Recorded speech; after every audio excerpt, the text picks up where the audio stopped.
সবসময় বড় বড় কাজগুলো খুব ছোট ছোট জিনিস দিয়ে করেন, যখন আল্লাহ করেন।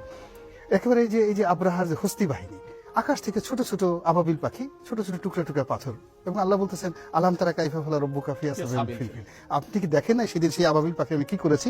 তো এখন এই যে আমাদের যে ছাত্ররা, এরা এই সমাজের নয়া আবাবিল পাখি, সত্যি নয়া আবাবিল পাখি আল্লাহ এদেরকে পাঠিয়েছেন।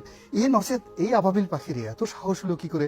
আমরা বড় বড় পলিটিশিয়ানরা বাঁশির, পুলিশের বাঁশি শুনলে চিত হয়ে পড়ে যাই, লাঠি দেখলে আমাদের জ্ঞান হারা হয়ে যায়, হার্টবিট বন্ধ হয়ে যায়।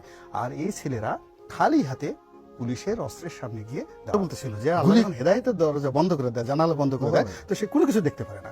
স্বরাষ্ট্রমন্ত্রী সে দাঁড়িয়ে দাঁড়িয়ে ভিডিও দেখছে, আর অন্য লোক বলছে যে দেখেন একটা গুলি করি, একটা মরে আর একটা পড়ে, এরপর আরো একজন এসে যায়। এখন এটা দেখে কেউ পালায় না।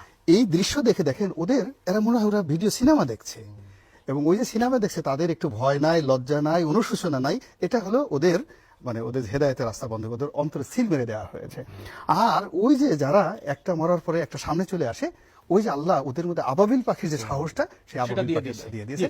এইটা বর্তমান যারা ক্ষমতা আছে, এই আবাবিল পাখির এই ঘটনাটা ভালো করে মনে করলে আর আল্লাহর প্রতি ভয় থাকলে, তাকওয়া থাকলে, আশা করি যে তারা বরকত পাবেন, বরকত লাভ করবেন। অসংখ্য ধন্যবাদ।